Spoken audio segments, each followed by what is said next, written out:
আমি তো বলছিলাম গরিকে যে গনিয়ে জানি ফ্যাসিস্ট পার্টি সরকার আমার মুক্তির মতো হয়দেরকে মারতেছে, বলছে যে বাংলাদেশ থেকে পালা যাবে, আমি আন্দোলনের মিছিল করব, কিন্তু না, আমাকে ওদের সাথে শরীর করে স্মৃতি সারানোর আমাদের শরীর পরিবারের কোনো কিছু নাই।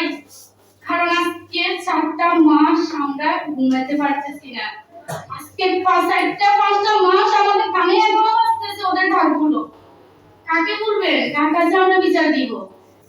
আপনারা বলতেছেন, আমি তো এখনো তো কোন একটা হেডলাইনে দেখতেছি না যে বলতেছে যে একদম শহীদ করছে, তাকে শনাক্ত করছে, এভাবে এভাবে দেখেন যে তাকে আমরা শাস্তির আওতা আনছি বা তাকে আমরা ফাঁসি দিচ্ছি। এরকম কাকে আপনারা শুনছেন? কেউ আমরা শুনি না। তাহলে কেন ভাই, কি কারণ? আমার হাজবেন্ডের কি দোষ ছিল? আমি আপনাদেরকে বলি, আমার হাজবেন্ড টাকা ভাঙা মোটর এখানে সন্ধ্যাবেলা ইন্স্যুরেন্স কোম্পানিতে জব করতো, মাস্টার পাস। আমার হাজবেন্ড, আমাদের বিয়ে হয়েছে 1 বছরও হয় নাই, কিন্তু আমার এলাকা থেকে এখন আমাকে শুনতে হচ্ছে আমি তো সন্ত্রাসীর কাছে বিয়ে হয়েছে। কেন? ও তো কোনো অন্যায় করেনি, তখন তো ব্যাংক সবগুলো খোলা ছিল। ও তো প্যাটের প্রায় কর্মস্থলে যাওয়ার সময় ও গুলিবিদ্ধ হয়। আমরা কোনো মামলা করি নাই, আমরা বিচার চাই না, উপরালা একজন আছে বিচার করার। কার কাছে দিব বিচার? কই আমি তো দেখি না 1971 সালে কোন একজন শহীদকে কবর থেকে উঠিয়ে শনাক্ত করা হয়েছে যে তাকে কি উল্টিয়ে মারা হয়েছে।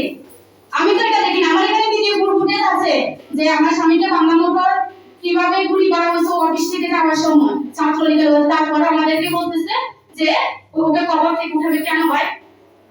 আমরা তো আমাদের সাধারণ জনগণ তো তখন ভাবে না যে আমাদেরকে এই পজিশনে দাঁড়াতে হবে। এই স্মৃতিগুলো কি বুঝতে পারবো? এই স্মৃতি কে বুঝবে? আমাকে আমার একটা বেবি পর্যন্ত হয় না, আমি ডিগ্রি প্রথম বর্ষের ছাত্রী। আমরা ওই ভাবে সংগ্রাম করছি। আমার হাজবেন্ড আমি নিষেধ করার পরও করছি, কারণ আমি সেন্টারে কম্পিউটার শেখার জন্য আসতেছিলাম। তখন বলছে যে আচ্ছা তুমি যাও না, দেখো এভাবে এভাবে হইতেছে আমাদের এদিকে। আমি তো অফিসে যাইতে পারতেছি না। আসলে ভাই, বিচার মূলত আমরা দুনিয়াতে পাবো বলে আমাদের মনে হয় না। আমাদের 2 মাসের সংসার ফিরে দিতে পারবেন? পারবে না কেউ। কারো কাছে বিচার দিব না। ওই আমার কাছে বলবো যে আমাকে বিধবা 10 মাসের মধ্যে সাদা শাড়ি পরাইছে, ওই আমাকে বলবো যে আমার সুখের সংসারটা ধ্বংস করছে।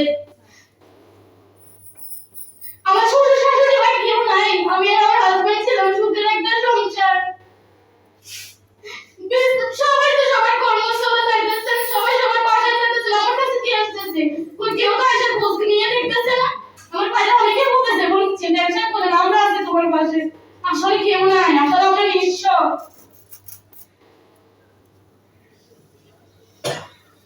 আমি একটা শহীদের স্ত্রী হিসাবে আপনাদের কাছে একটাই দাবি যে আপনারা সবাই, আমি যদি আমার হাজবেন্ডকে রাষ্ট্রীয়ভাবে হোক যেভাবে হোক যদি বলা হয় যে তাকে কবর থেকে উঠায় শনাক্ত করার জন্য ওকে কিভাবে ব্রুট দিয়ে মারা হয়েছে, তাহলে আমি জীবনে মানে অনুমতি আমি দিই করি না।